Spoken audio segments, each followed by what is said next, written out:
वज़ीरे इतलात मरकज दे होण या वड्डे सूबे पंजाब दे, दोवें अपने गैर मुतलका बयानात परों चंगी भली तनकीद दी जद विच ने।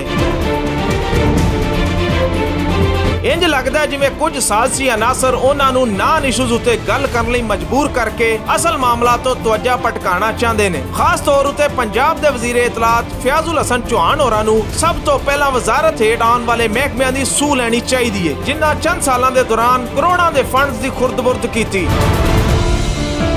सरकारी इश्तिहारां दी दलाली करके अपने ढिड भरन वाले सरकारी अफसर होण, आर्ट्स कौंसलां च बैठे हो चोर जेड़े सकाफत दे नां उत्ते अपने बोझे भर रहे ने, या फिर वो सिफारशी ते नवाजशी अफसर जिन्हां नूं तरक्की दे के ये जे ओहदे वंडे गए जिन्हां दा उन्हां नाल दूरों नेड़ियों कोई भी तल्लक नहीं बनदा।